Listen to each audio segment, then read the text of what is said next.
Hi, everybody. Happy Tuesday. Hope everyone had a restful Memorial Day, an observant one as well. Let's get started. For months, the President made clear that Congress must meet its basic constitutional responsibility to prevent a first ever default, just as it has been done 78 times before since 1960. The President made clear that default was not an option and laid out the economic stakes of a default: a recession, millions of jobs lost, devastated retirement accounts, higher borrowing costs. And the President said from the beginning that he would negotiate with Republicans on a budget just like it has been done every year. He directed his team to work in good faith toward a reasonable bipartisan agreement. This agreement will do the following: protect Democrats' historic legislative accomplishments, including the Inflation Reduction Act, PACT Act, CHIPS Act, and the bipartisan infrastructure law.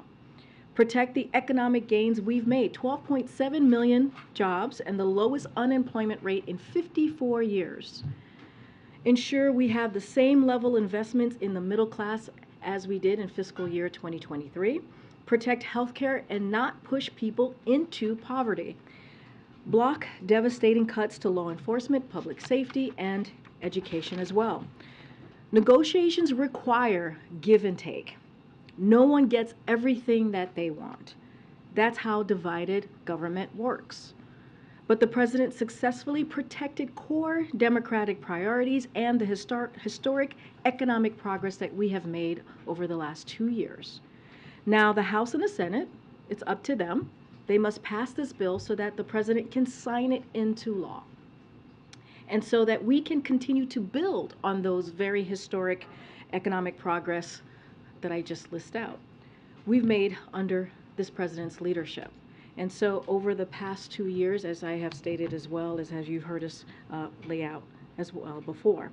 Now, without further ado, I have the OMB Director, the Director of Office of Management and Budget, Shalanda Young. Director Young is here, and she's happy to take your questions. And thank you for all of the work that you've done these past 2 weeks, or several weeks. I will see my child again. And I do have a small confession to make. I'm also out of clean clothes after these last couple of weeks. So I think I ran into Annie Linsky with Wall Street Journal and Lauren Egan with Politico as they saw me trekking back to get some clothes to wear with you here today, because I don't have time to do laundry or take anything to the dry cleaner. So that's about how my last 2 weeks have gone. But as you know, the President and the Speaker McCarthy, reached a reasonable bipartisan agreement over the weekend. As someone who had the pleasure of negotiating this as a part of a great team, I can assure you that this was no easy task to get here. But what was on the line for the American people was real. I know I breathed a little easier. I called my parents, told them to breathe a little easier. That a deal had been reached, and that's what this was all about. It's an agreement that not only prevents the first ever default in this country, but it will protect our hard-earned and historic economic recovery. It will protect our legislative achievements, including the legislation that is creating good jobs in this country. And it's protecting critical programs that millions of Americans count on, that you've heard me repeatedly talk about. I want to be clear. This agreement represents a compromise, which means no one gets everything that they want, and hard choices had to be made. Negotiations require give and take. That's the responsibility of governing. For months, the President made clear, and you may have heard me say this once or twice, that Congress must take action to prevent default. And from the beginning, he said he would negotiate Republican leadership on a budget framework, and that will allow the appropriations process to proceed under regular order, just like we do every year. The bipartisan budget agreement that we've reached protects key legislative accomplishments from the past 2 years, including the bipartisan infrastructure law, the CHIPS and Science Act, the PACT Act, and the Inflation Reduction Act's clean energy corporate minimum tax and prescription drug provisions. It protects programs millions of hardworking families count on. It protects Social Security, Medicare, Medicaid, the Affordable Care Act. safeguarding health insurance for millions of Americans. It fully funds veterans' medical care, including mandatory funding for the PACT Act's Toxic Exposure Fund at the levels the President proposed in his fiscal year 24 budget. And it protects critical public health funding from being clawed back to prepare for future pandemics and possible COVID-19 surges. This agreement is now with the United States House and then on to the Senate, and we strongly urge both chambers to pass the bill and send it to the President's desk. And with that, I'm all yours. Phil, who just came back from Beyonce from Paris. You did not. It was a great concert. It was my wife's 40th birthday present. That's not bad. I feel this right now.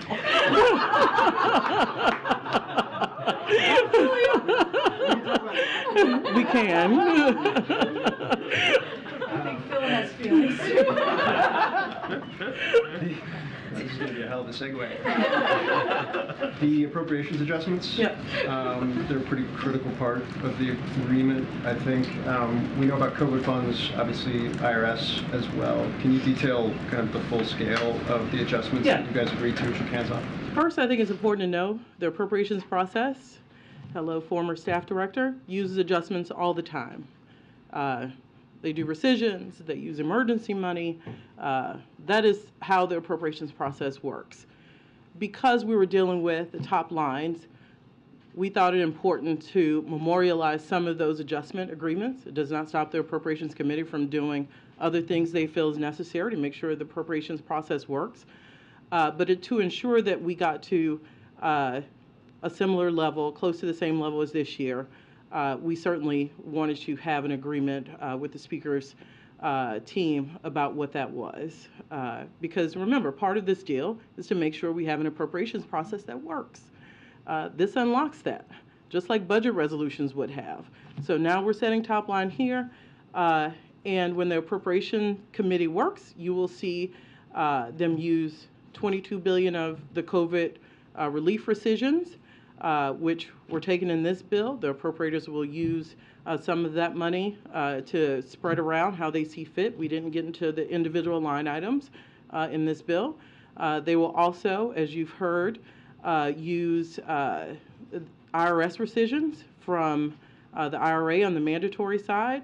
Again, we don't dictate how, but they will rescind $10 billion both years, and they will then use that to be reinvested into non-defense discretionary.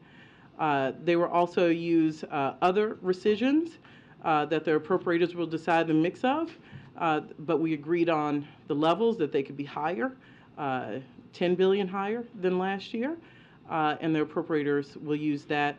And building on the emergencies used in December, the appropriators will use about $23 billion in emergencies for 24 and 25. And then can I just ask real quick, do you have an understanding of how many votes Republicans will provide in the House to get this over the finish line? Remember, I moved over here. We're going to let the Speaker work with his conference. This is what I miss about the House, though. This is a fun day over there. Lots of meetings. I'm sure it's very interesting and has a lot of energy. But we're going to leave that to them to work out the votes and how they get there. We know we talk to them in good faith. They talk to us in good faith. But now it's their chance to talk to their members. We from here are making sure members know what's in this bill. Education, education, education. But look, I know a lot of members of Congress. What you don't do is call and tell them what to do. You educate. You say, let me know what you need to know. What's in this bill, how it's written, how it's going to be implemented, and we're here to answer you. Thanks. Two questions. First on SNAP. Karine just said that one of the President's priorities was not to push people into poverty, but as this bill is written with the adjustments for the work requirements in SNAP, Republicans estimate 700,000 Americans are going to lose those benefits. So can you square that circle? How? Yeah. The President said to me, said to the rest of the team over and over, he would not increase poverty in this country. So while, yes, there will be a phase-in to add age up to 54, remember, we also got new exemptions in this bill that both parties agreed to do. We will have exemptions from 18 to the new population of 54. So not just a new population, but these new 3 exemptions will go from even the existing population. So some people who have these requirements now will no longer, if they're homeless, if they're veterans, if they're foster youth aged out of the system up to 24. So the analysis is being finalized, but we believe those who are off of those requirements because of those exemptions will be about the same number as those who are phased in on age. And you have to remember this. This entire SNAP change is sunset in 2030 to give Congress a chance to see how the new exemptions work and how the new ages work. And they can opine in a future farm bill if these changes have made a difference in the SNAP program. But do you know how many individuals would go off the program right now, off government assistance right now, who are not eligible for those? So we think it's about the same number. I don't want to give you a number until the analysis about USDA is done, but the range is about what you said, but it's also the same range of people who will take advantage and who qualify for the new exemptions. So those numbers are going to be very close to each other, meaning a wash in those affected who go on and who are phased on over years, and those who come off of the requirements. Different topic real quick. Can you explain a little bit how the Mountain Valley pipeline made it into this bill? Was it at the White House's request? Obviously, it's been a Senator Manchin's priority here, but he wasn't in the negotiation. So how did it make the agreement? Well, I believe what you're talking about is part of the permitting piece. We all thought permitting would be a part of this package. We all have an interest to make sure these projects move faster. I talked about the bipartisan infrastructure law. One of the things we're focused on here is what can we do to get that money out faster to ensure that these projects really happen in an expedient manner. That's why we've been for permitting. And the project you talk about is part of the permitting piece that we knew would be in the final legislation. Thank you so much, Shalanda, for doing this. The chair of the Progressive Caucus says that it's really unfortunate that you are expanding the work requirements for this particular age group. She says it's terrible policy. I know that you've been working the phones, speaking to a number of members of, I assume, the Progressive Caucus, trying to convince them that this is good policy. Is she right about that this is bad policy? Look, I won't get into individual member opinions because I think I told Phil or someone else, my job is to tell members what's in the bill. You get into trouble when you try to tell members what their opinion is. Every member should have whatever opinion. Our job is to say, this is what's in the bill. This is how some of the worst things Republicans wanted were mitigated. And by the way, you heard me answer on SNAP. There's a very real possibility when we see the numbers that the number who are phased in, who have new requirements on SNAP, is offset by the number who will now be covered under the new exemptions. And then I heard what you're saying about Mountain Valley Pipeline and about permitting, but this is one project that takes up about 25 pages of a 99-page bill. Why was it so important to spend so much time on this one project? I think we've been clear about our position on permitting.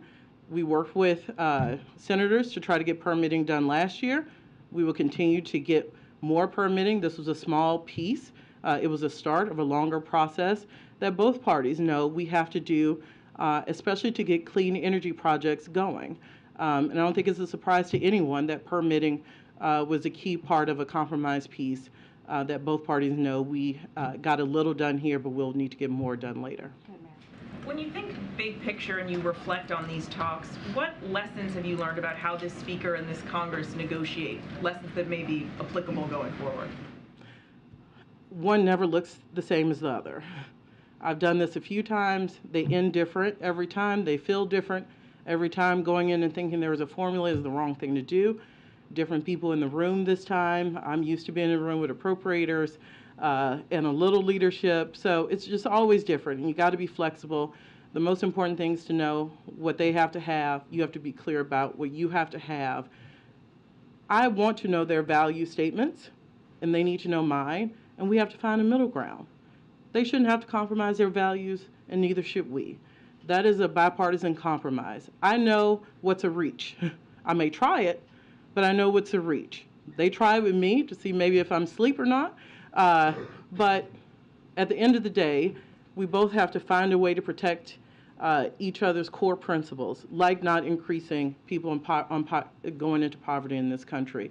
And that's how you get to a bill a day. And first and foremost, I've said this, I think, in this room, I have always thought the majority of members, Democrats and Republicans, did not want to take us even to the brink of default. I think this bill shows that that assessment was correct, and we have to keep our eye on the prize that passing this bill, getting it to the president, avoids the catastrophic thing that would hurt millions of Americans. And there's a reason world leaders were worried about this. This would impact the global economy. Thank you, Karine. Director Young, you talk a little bit about the calls that you've been making and that other members of the administration have been making to members of your own party. What is the mood or the tenor on some of those calls, and where realistically is the whip count among Democrats right now? Remember, I worked there a long time, so the mood and tenor, I tend to get patched in with people's children so I can say hello to people I haven't seen in a long time. So it is a catch-up time for me, and these are friends of mine, and I play it straight with them, and they play it straight with me. And I have a long relationship with a lot of people, and that means I'm honest with them, and they're honest back with me. And again, this is education. I play it straight with folks. They will make their own determination, and it's incumbent upon us to make sure they know every single detail in those 99 pages. Said that Republicans had pledged 150 votes. Is that still the case, and can Democrats provide 70? I'll let them figure that part out. All I know is when you enter into good faith negotiations, you don't negotiate to see a bill posted. You negotiate to make sure it gets to the president's desk, and we'll fulfill our part when it gets to the president's desk. How concerned, Director Young, is the White House right now about the growing Republican opposition that threatens the compromise on the table from a procedural standpoint in the next couple of hours? Look, this is not, the House is not very different from when I was there. You have to have some faith in the governing majority, which I do, because I have a lot of respect for members on both sides of the aisle, to do what's best for the American people, and that is not some Pollyannish thing. I know them, and I've always thought we could get here if we let the extreme go away. Like a lot of the things in the Republican bill just were non-starters. I get it, but we just cannot do that, and they know that. But at the end of the day, more people than not knew that threatening default, would have been bad for America. The 12 million jobs added, record low unemployment, undoubtedly, that would have been wiped out almost immediately, and that would have been unacceptable. What does this mean for future negotiations in a sharply divided Congress, as you've been talking about, in terms of the level of confidence you have that that there's enough goodwill that we won't just be back in this same position later this year when it comes to avoiding a government shutdown, or just a repeat of this scenario with different stakes? Yeah, look, I think I've been honest with you. I have always, during this process, worried about the 3 months from now. And I represented that. Whatever these top lines were, they had to allow an appropriations process to at least try.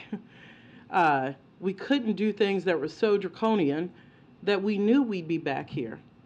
I love them. Those are some of my old offices I got to sit in, but I also like seeing my child. And we don't have to do these things where we make the American people very nervous, even though we know we're going to get there. So one of the goals here was like, let's try not to do this again. Let's set up a top-line regime that allows the appropriators a fighting chance, because it's hard even in unified government to get all 12 bills done. And I think we reached the sweet spot in this agreement to give the appropriators the tools they need to get started, get that appropriations process unlocked, and have a fighting chance to get bills done by October 1st. Is there a mechanism for increasing defense spending if that is deemed necessary? They would have to change any of these numbers in the caps, you would have to go amend this bill. So if you spend, the idea of caps is if you spend more than them, they're sequestered. To change defense or non-defense, one would have to change change this law. There's been some suggestion that the X date might move around in the final week. A Republican member said he'd heard it could move to June 8th. He knows more than I do. He knows more than I do then, because I don't have that indication. In terms of Ukraine funding, do you expect this bipartisan deal to have any impact on the administration's ability to get more funding for Ukraine? I do not. In the months, weeks ahead? I do not. Thank you. The compromise gives you, as the OMB director, complete waiver authority over administrative pay-go if you deem it necessary for program delivery. I'm wondering if the bill as written becomes law, how frequently do you anticipate using that waiver authority? Look, it's impossible to know the frequency, but I do know we negotiated all of this in good faith. We will follow the processes laid out in the law on pay-go, and if that waiver is deemed necessary to make sure President Biden's agenda is carried forward, we're going to use that authority. But we will have a process to follow the law as it's written. Thank you. Thanks. Can you explain to student loan borrowers who might be confused about what's been agreed to here, how the Supreme Court decision may implicate that, and explain the President's continued commitment to forgiveness now? Yeah, thank you. Because I want to be clear, because as someone who owed a lot of money once upon a time in her life, people need certainty here. There are the court cases, which this bill does not deal with, so that continues to be where it is. Supreme Court will opine on the President's action to forgive $10,000 in student debt and $20,000 for those with Pell Grants. But in this bill, even though House Republicans' bill sought to do away with that, we saved it in this bill. So there's nothing on that in this bill.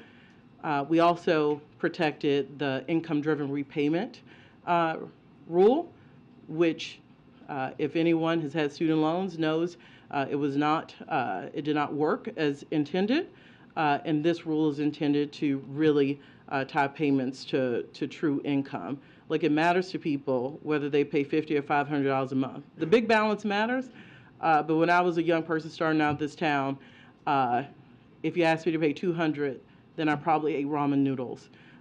If it was $50, maybe I could go out a little. So that balance, this is an important rule to make sure people have a little breathing room every month, and that was protected in this law. The one thing is this bill does end the payment pause, but very close to the time frame we were going to end it as an administration when it comes to repayment. Yeah, you talk about this as a compromise. I'm wondering if you could talk about what you lost on.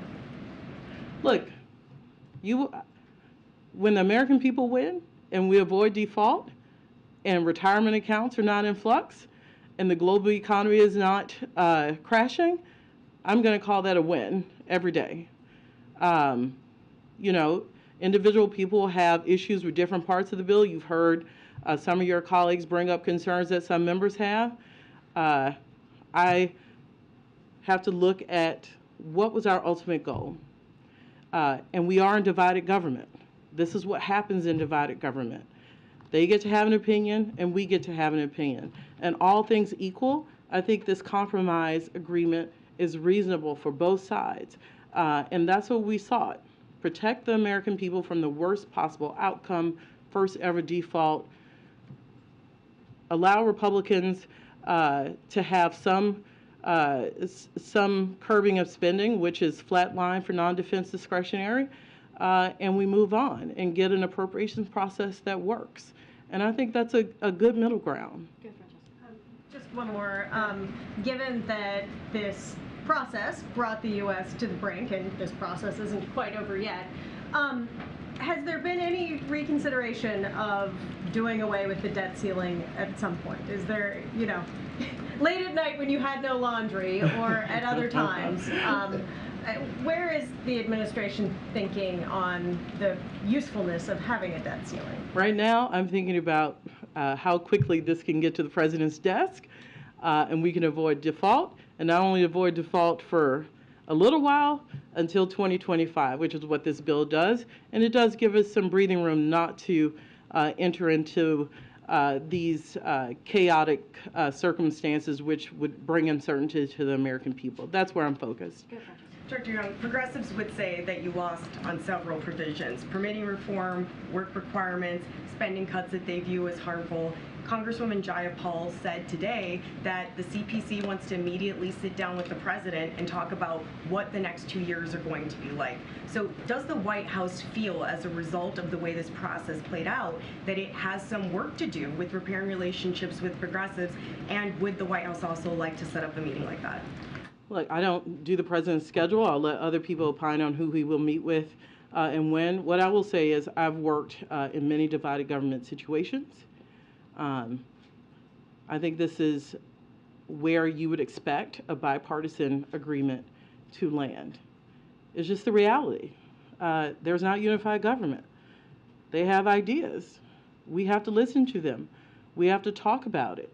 We have to find a place that is not harmful for the American people or try to stave off the worst. I think we did that. And so we have to look at the big picture. That's what I'm going to do over the next 2 years. What can we do to find common ground, work together? This president has a history of bipartisanship, including over the last 2 years, including on veterans, PACT Act, and bipartisan infrastructure law. So there's opportunity to work together here. And we have seen that over the last 2 years with this president, Republicans, and there's opportunity to keep that going. You've said a couple times that the agreement represents a compromise, and you said it's reasonable for both sides. But does the president feel like he came out ahead with this deal? The American people came out ahead. When you go into these things, what are you doing it for? Sure, there are some days where I have to slap myself and you're like, let it go. It's fine. The point is to avoid default, not hurt American people in the process by having draconian changes like we saw in the Republican bill on Medicaid, which we did not carry forward. So protect the things that would have hurt hardworking Americans, come up with reasonable spending levels, which I think most Americans, when they hear a spending freeze, that's reasonable, and do our basic, have Congress do its basic constitutional duty, which is avoid default. So this isn't about Republicans or Democrats. If you get into who won, who didn't, you lost already. When you're talking about default, it is the American people won today, especially when it gets to the president's death, because we have avoided what would have been absolutely catastrophic. Look, we've seen government shutdowns, and I think people understand what the feel is. Thankfully, we have not seen default in this country. So we talk about catastrophe. Since we have not seen it, have not felt it, I think people think it's a little hyperbole. It is not. Every economist tells us that all the gains we've seen, we go backwards. That we're back to situations like we've seen in the pandemic.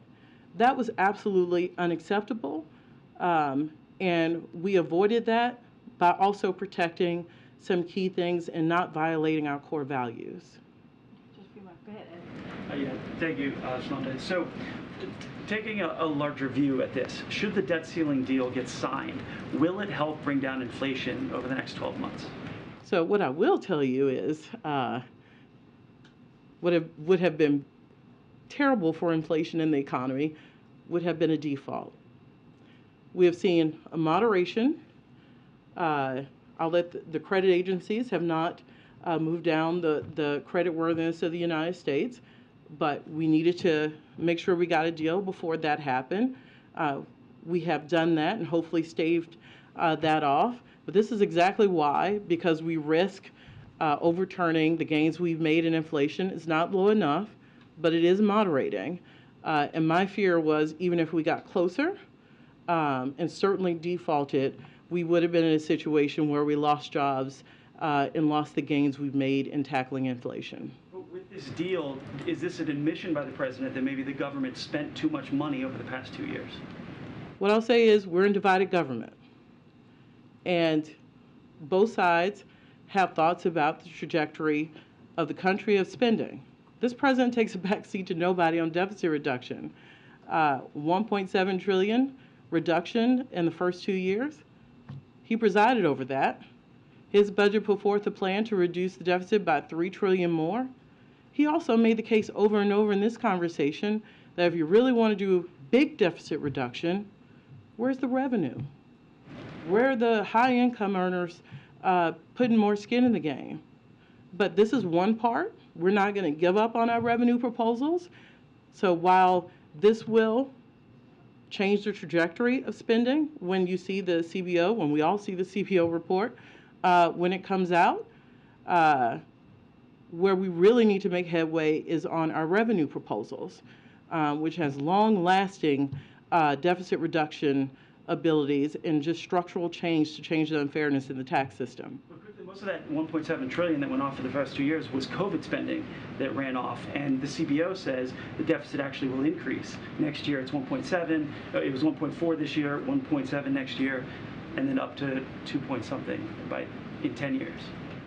Well, that assumes this president did not preside over getting COVID under control, that it was an accident, that he managed a vaccine program that was highly successful. Had we not done that, what additional measures would we have needed to ensure that more Americans did not die needlessly from the COVID pandemic? So I get the argument. You didn't need COVID spending anymore, so you shouldn't take credit for deficit reduction. Well, he got it under control. He used the tools Congress gave him in the American Rescue Plan to get this virus under control and stave off the worst of economic scarring. The rebound we have seen since COVID is not comparable to anything, including the economic recession we saw when he was vice president. So this is not by accident. This president managed COVID, he managed the economic fallout, and that's why you've seen 12.4 million jobs added. Thank you very much, Karine. Director, I have two questions, one about this current set of negotiations, and then a separate question, if you'd indulge me, on the president's broader budget priorities. It seems to me in the context of these negotiations that the White House has been clinging to a fiction, which is that this deal only was negotiated on the basis of the federal discretionary spending, and that the president, who promised all along that he would never negotiate on the debt ceiling, didn't do so in these negotiations. That's false, right? The president and his team, you included, did negotiate on the actual debt ceiling itself and not just the federal discretionary spending, correct? If you're asking me what was said in a room, I'll be very clear. The debt ceiling was what did I say earlier? I don't like to use the word red line, but the debt ceiling had to be taken care of for a long period of time.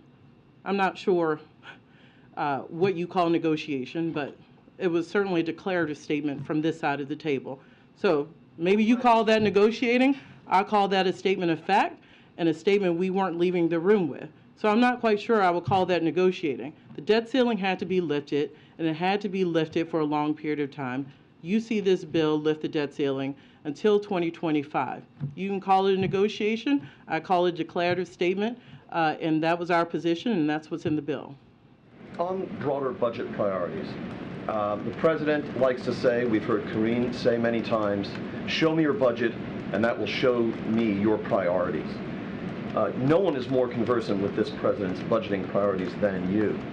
Based on the budgets he's put together so far as president, would it be accurate to say that President Biden has been governing from the center, or would it be more accurate to say, as Republicans would, that he's been governing from the far left? The president does his own politics. I'm his O&B director. What I will say is that his budgets absolutely show who he values. And it is working families in this country, it is the middle class in this country. This is a president who has put out a tax fairness system in all of his budgets. This isn't a new thing. This is the third budget this president has put out. The third time he has said the tax system in this country is not fair, and he means it. That's why you've seen billionaire minimum tax proposals. That's why you've seen him call for the corporate minimum rate to go up to 28.6%. It is not fair to ask working families in this country to bear the brunt. And by the way, that's not real deficit reduction. We have to have a fair tax system in this country. This president has put forth 3 budgets that have been very clear about his priorities there. And again, we're not going to give up on those. We're going to keep pushing on those. Last question. Thank you. I was curious, we've heard a lot from Republican negotiators about the tone of this process. I was curious what your takeaway was on the tone of the conversations and where you felt like the toughest sticking points were. And when you walk away from this, is there anything you haven't gotten done that's going to be the next highest priority for you? Look, it was professional. You had people who've done this a long time in the room, certainly with the great team I had to work with. This is a full administration push to make sure this happened. We knew the risk of default if we did not find an agreement here. So it was a very respectful and professional working relationship between us and the Speaker's team he had negotiating. You've heard clearly this was a small permitting piece, but we've got to do more on transmission when it comes to the permitting space. It's very clear about that. This was a starting point, and we are going to make sure that we can get clean energy expanded by working on transmission in the future. All right. Thank you so much. Oh, thank you. It's starting to get hot. It gets hot up under the these lights. All right, thanks so much. Thank you. Thank you. I didn't think she wanted to leave for a second. All right, I have one more thing at the top, and then I'll take a few questions. So, as you all saw, we announced this morning that President Biden looks forward to welcoming Prime Minister Sunak of the United Kingdom to the White House on Thursday, June 8th, to further deepen the close and historic partnership between the United States and the United Kingdom. The two leaders saw each other most recently, as you all know, in Hiroshima at the G7, and they have met several times this year, including Belfast in April and San Diego in March as well. During the visit, the two leaders will review a range of global issues, including our shared support for Ukraine as it defends itself against Russia's brutal war of aggression, as well as further action to bolster energy security and address the climate crisis. The President and the Prime Minister will also discuss efforts to continue strengthening our economic relationship, as well as we confront shared economic and national security challenges. They will also review developments in Northern Ireland as part of their shared commitment to preserving the gains of the Belfast Good Friday Agreement. And to pre-exempt any questions that will come from here about a 2+2 press conference during the visit, both leaders are looking forward to hosting a joint 2+2 press conference on June 8th, so you certainly could expect that, should expect that from the two leaders on that day. Go ahead, Z. Thanks, Karine. There's some news from Georgia today from the former First Lady, Rosalynn Carter, has been diagnosed with dementia. I was wondering if the White House had any reaction, and has the President spoken with either of the Carters recently or members of the Carter family? Well, thank you for the question. I can say that the Bidens have stayed in touch with President Carter's team to ensure that their family knows that they are certainly in the President and the First Lady's thoughts, and I will leave it there. And then, secondly, with regards to the attacks, the apparent attacks this morning in Moscow, has the U.S. ascertained whether American-supplied drones were used in that attack, that the Ukrainian government had knowledge of that attack, and then did last week's discovery of U.S.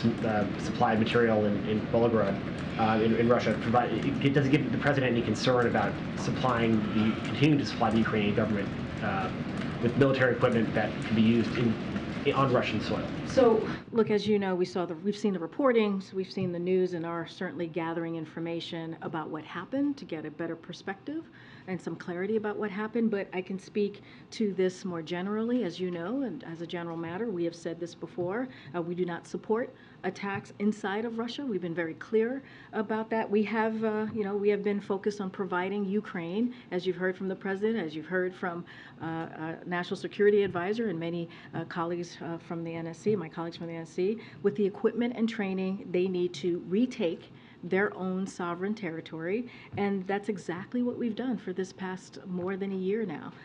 And if you look at where we are today was also Russia's 17th round of airstrikes on Kyiv just this month alone, the month of May, which we're almost clearly done with, many of which have devastated civilian areas as Russia continues its brutal attacks against the people of Ukraine. So Russia started this unprovoked aggression, this unprovoked war against Ukraine. Russia can end this at any time. You've heard us say this many times from this podium.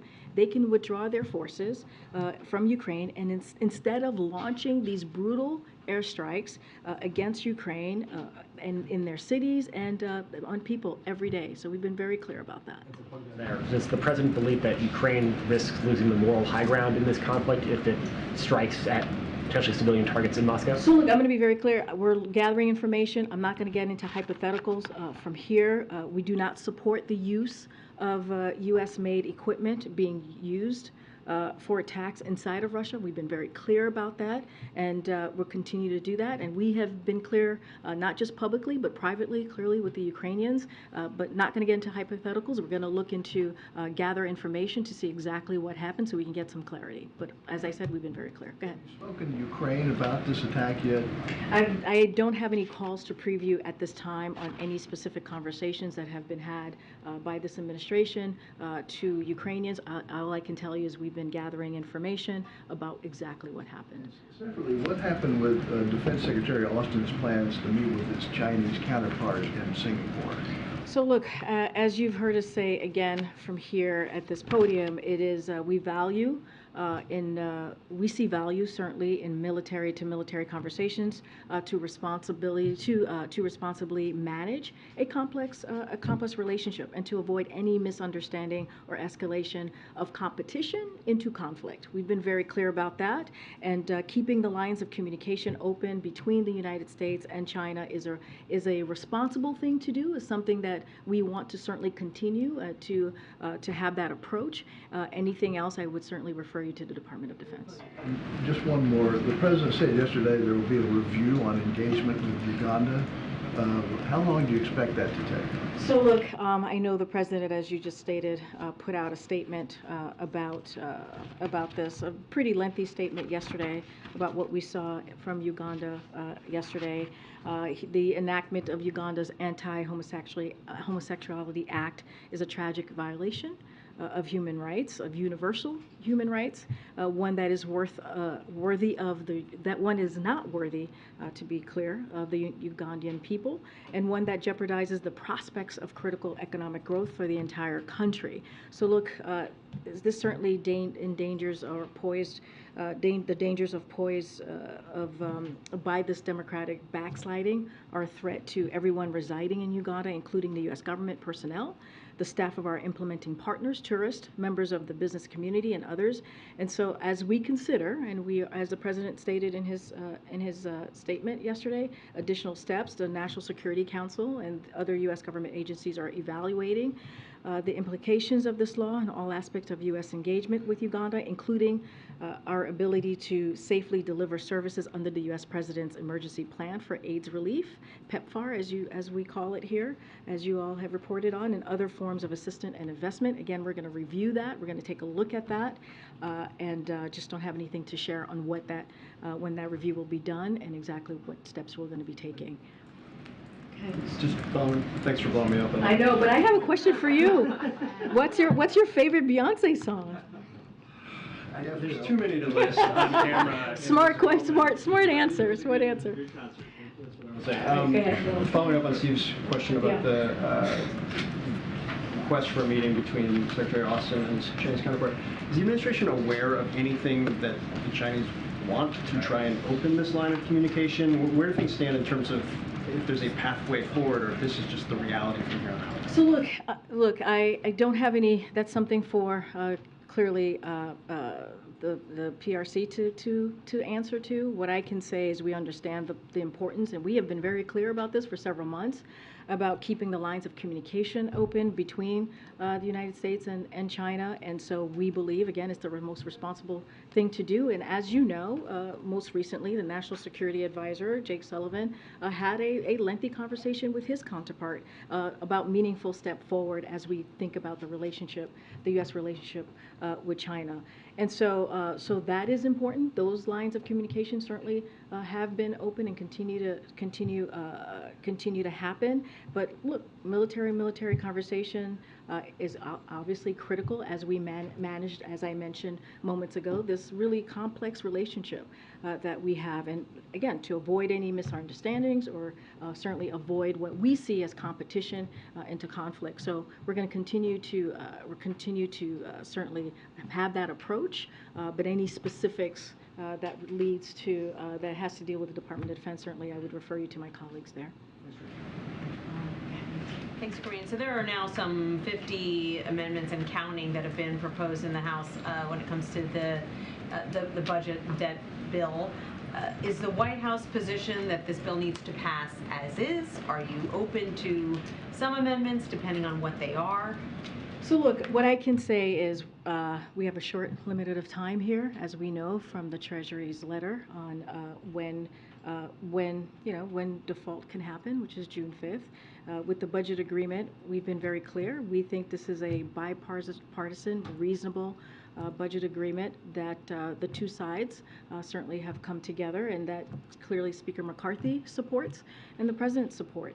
And so we're certainly going to leave the mechanics and how this moves forward to the leadership in Congress. But as we see this budget agreement today, as we saw the framework that came out of these really good faith conversations, we're certainly going to continue to share our thoughts about how important it is to get this done for the American people.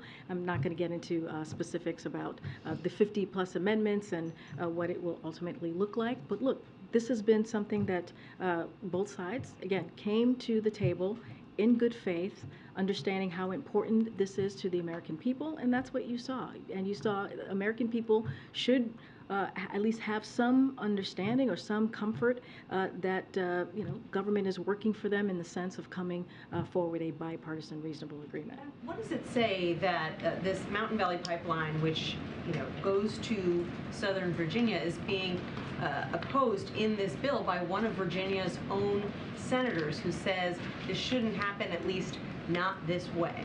So look, as you know, and you guys have been reporting on this, as we talk about the Mountain Valley Pipeline, it was going to move forward with or without this bill. That is just how, that is just fact. This is how it was. It was being held up because of a lot of different environmental concerns. Well, look, the bill doesn't really do much as it relates to that project, to be quite honest. Instead, it preserves the largest investment in climate protection that we have seen in history under this administration. It helps get hundreds of clean energy projects online faster, all while protecting the full scope of the environmental reviews. And so, look, we believe a bipartisan compromise that congressional Democrats can be proud of, and also will accelerate on those clean energy promises. Look, again, when you look at this bipartisan, reasonable budget agreement, and we have talked about negotiation, I've said this many times from here, and certainly Director Young said it when she was here moments ago, it's not going to be perfect. Not everyone gets what they want, and that's what negotiation looks like. This is a divided government, as we all know. And so, look, this is really important to the American people. We have to get this done. We have to make sure that we get to the other side of these conversations. Thank you. President Biden was asked yesterday about long-range missiles for Ukraine ATACMS, and he said it's still in play. In the past, the U.S. would say no. So what's changed from no to it's still in play, and what needs to happen for the U.S. to provide Ukraine with long-range missiles? And also, I would like to follow up Zeke's question. I would like to clarify: you don't support Ukraine's attacks on Russian territory at all, or attacks with U.S. equipment? So look, I don't have anything any changes to the policy to announce from here as it relates to long-range information, long-range missiles. Look, as it relates to the drone attacks that we saw in Moscow, we've been very clear. We're going to gather information and see exactly what happened. So just want to be very clear about that. But look, we do not support attacks inside of Russia. That's it. Period. I mean, I cannot be any more clear than what I just stated. We do not support attacks inside of Russia. Period. We've been very clear about that. That's been a general matter that you have heard from us over and over again this past several months, and I cannot be more clearer than that. Why President said it's still in play when asked about long-range? What I can tell you right now is I don't have any changes to our policy to share with you at this time. Go ahead. Thanks. I have a NATO question and then an Afghanistan-Iran question. Starting with NATO, when the Danish Prime Minister visits on Monday, is the President going to speak to her about maybe being an interlocutor and working with Turkey on getting Sweden into NATO? And then also, can you just update us on the F-16s and Sweden's membership? Is that something that the White House expects to have sorted by the time the NATO summit happens? So two things I can say. As you know, we read out the President's conversation with Erdogan yesterday. They had a clearly conversation, but in that dialogue, the President did express his strong desire for Turkey to approve Sweden application to join NATO, which we would like to happen as soon as possible. So that he did bring that up in that conversation. I'm not going to get ahead of what is going to be on the agenda, what's going to come out of the Denmark visit that's going to happen a week from this past Monday.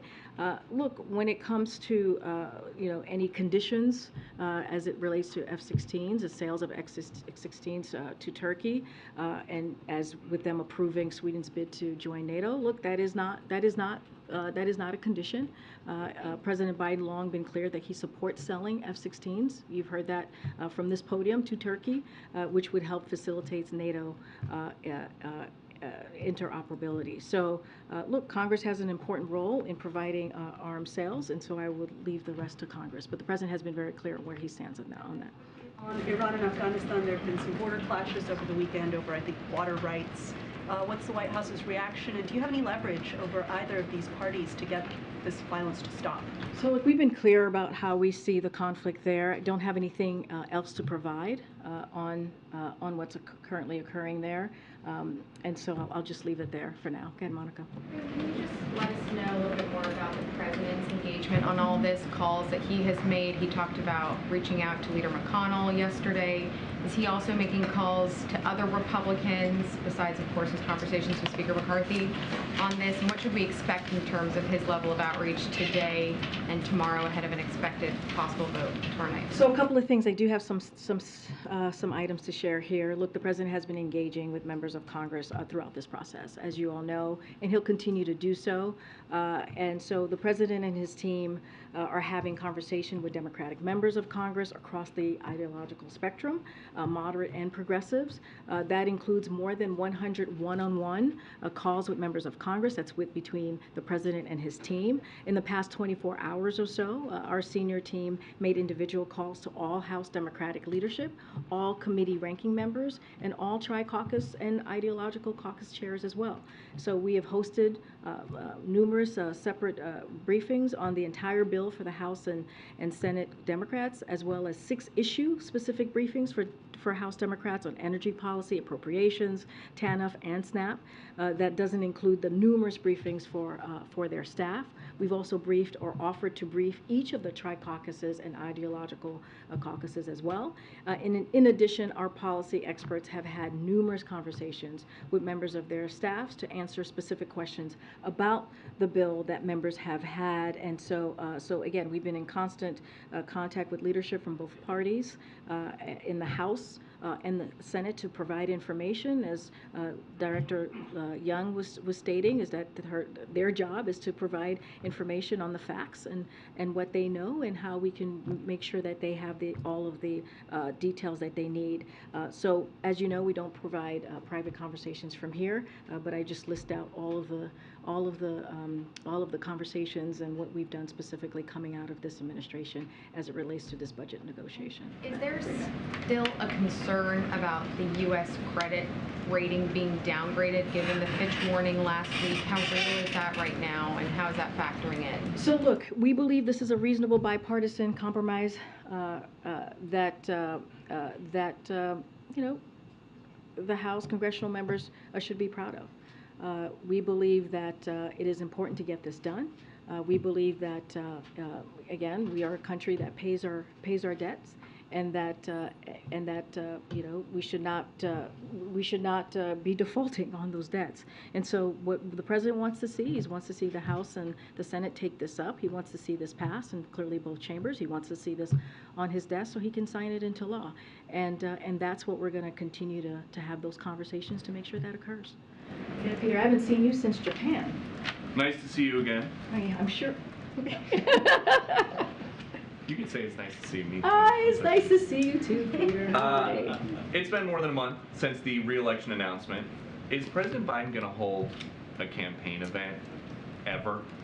So I will say this to you, Peter. As you know, we follow the rule of law here. We believe in following the rule of law as it relates. Hold on. As Not it relates. asking you to weigh in on the impact of the election, just his schedule. You'll have to schedule around rallies. I'm about to answer your question here. As it relates to anything that that is connected to the campaign, any rallies, any events, any endorsement, anything that is connected to the 2024 reelection, that is not going to certainly come from here. That is going to come from his campaign or the DNC or the DNC. So you can't say if he will be campaigning for reelection. I'm just not going to comment from here. And then on 2024 reelection.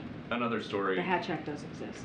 A group of experts now say that AI poses an extinction risk, right up there with nuclear war and a pandemic. Does President Biden agree? What I can say, you're speaking to the letter that was provided today, made public. And so, look, the president and the vice president has been very clear on this as it relates to AI. It is one of the most powerful technologies, right, that we see currently in our time. But in order to seize the opportunities it presents, we must first mitigate its risk, and that's what we're focusing on here in this administration. As you know, the AI, we brought some CEOs here recently that the president and the vice president hosted to the White House to reiterate their responsibility for these specific companies, have to ensure that products are safe before they are released to the public. And so I will leave it there. I know there's a letter that went out today from Elon Musk and CEOs. I will let the public read that letter, but again, we have been very clear on that, how companies need to be responsible as it relates to AI. It's been months. Great. Thanks, Karine. Following up on the question about Erdogan and President Biden's call, yesterday the president said that when it refers to Sweden's membership in NATO, we're going to talk about it next week. Do they have another call scheduled? Do you know what that refers to? No, I don't have a call to read out to you at this time. Okay, and then Florida Governor Ron DeSantis. But let me just say, as I just stated, the president did bring that up in their conversation. Sure. Florida Governor Ron DeSantis said late last week that he would take an aggressive approach to issuing pardons to January 6 rioters if elected to higher office. Given the recent sentencings of members of the Oath Keepers, including 18 years in prison for leader Stuart Rhodes, who DOJ called the architect of the plan to storm the Capitol, do you have any comment on that proposed use of clemency? So look, I'm going to be very, very careful because he is a candidate in the 2024 presidential election. So I'm going to be really mindful to not respond directly to the governor in this case. But we've been very clear. We've been very clear. This president has been very clear as it relates to January 6th. It was one of the darkest days in our democracy, and we need to get to the bottom of what happened. As we know, there were law enforcement officers that were injured, that were harmed, and what we saw was devastating. On that day was devastating. So we need to get to the bottom of this, but I'm certainly not going to respond directly to a 2024 presidential candidate. Yeah, okay. One more, go ahead. Thank you so much. So Elon Musk is in China today, meeting with the foreign minister, announcing new investments. In November last year, the president said that Elon Musk's relationship with foreign countries are, and I quote him, worth looking at. So is the administration looking at Elon Musk's relationship with China, and what conclusions does it I draw? just don't have anything to add or go beyond what the president said. Okay, thanks Okay, everybody. thank I'll you. see you tomorrow. Thank you.